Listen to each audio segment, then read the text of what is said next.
आज मैं आप सबको नायक जदुनाथ सिंह के बारे में बताऊंगा। जदुनाथ सिंह जो है वो एक एग्जाम्पलरी एक्ट शो करते हैं। ये बात शुरू होता है तेंधार कश्मीर के इलाके से। वो डेट था 6 फरवरी 1948 और वो फरवरी का महीना था और वो ग्रास में भी फ्रॉस्ट छाया हुआ था और डेंस फॉग था।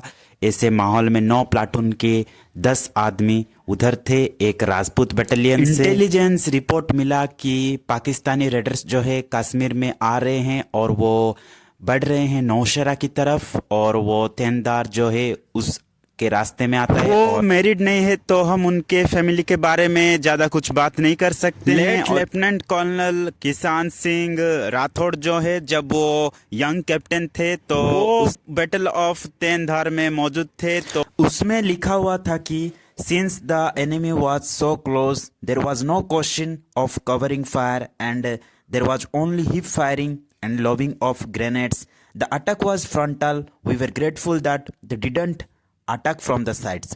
Had the enemy attacked us at night, they would have won within 5 minutes and we would have all been slaughtered. It was then that the most astonishing thing happened. The enemy blew the retreat bugle and at almost the same time Major Gudyal Singh of 3 Rajput arrived. The enemy lost over 1,000 men and victory was so complete that from then on Nowshera front, the enemy was keener on running than fighting. Bodies clear करने के लिए लगभग 7 दिन लगा था battalion को।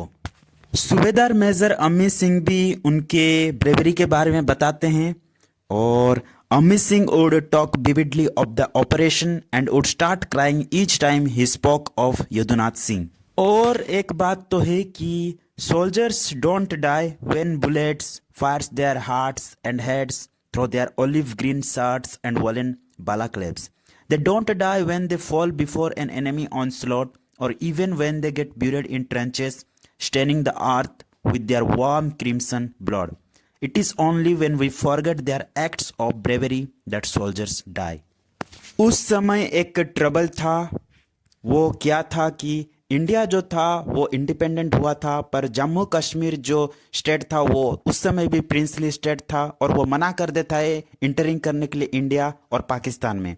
तो पाकिस्तान उसको फोर्स करता है, अटैक करता है उसके ऊपर। तो इसके टेरिबल एटमॉस्फेयर हो जाता है और वो मर्डर में लूट और रेप करने लगता है।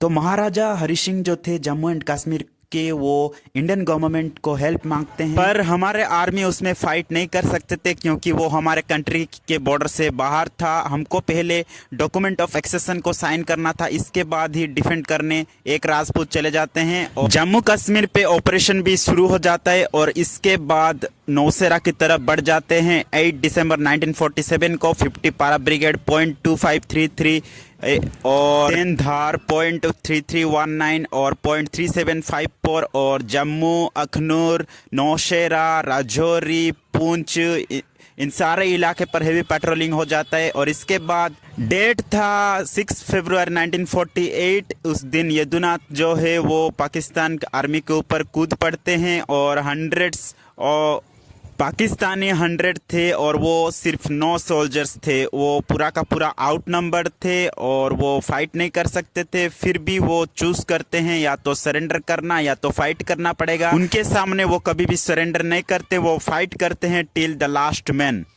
कुछ समय के बाद फायरिंग शुरू हो जाता है और फिर वो मशीन गन से फायर करते हुए मोटार से भी फायर आ रहा था। इसके बाद यदुनाथ शाउट करते हैं पोजीशन लेकर अल्लाह अकबर। वो अपने ग्रेनेड का भी इस्तेमाल करते हुए हैंड टू हैंड कॉम्बैट भी करना पड़ता है और यदुनाथ जो थे, यदुनाथ के साथी भी जो थे वो वॉन्डेड थे, फिर भी वो हार नहीं मानते हैं और इसके बाद वो भी कूद जाते हैं एक्यूरेट निशाना लगाते हुए। और फिर इसके बाद यदुनाथ को भी बुलेट इंजरी लग चुका था अपना राइट आर्म और थाई पे और फिर इसके बाद नॉन कॉम्पिटेंट भी उसमें कूद पड़ते हैं जो कि फाइट के लिए ट्रेन नहीं हुए थे। वो भी हार नहीं मानते हैं। सारे लोग अपना सेफ्टी को नजरअंदाज करते हुए उस पोस्ट को दूसरी बार रक्षा करते हैं। यदुनाथ बुलेट लगने के बाद भी वो हार नहीं मान रहे थे और फिर उन्हें चेस्ट पे भी लग जाता है। फिर नायक यदुनाथ सिंह आखिरी बार सांस लेते हुए उन्हें 8 बुलेट लगा था और बाद में उन्हें मरणोपरांत परमवीर चक्र से सम्मानित किया जाता है।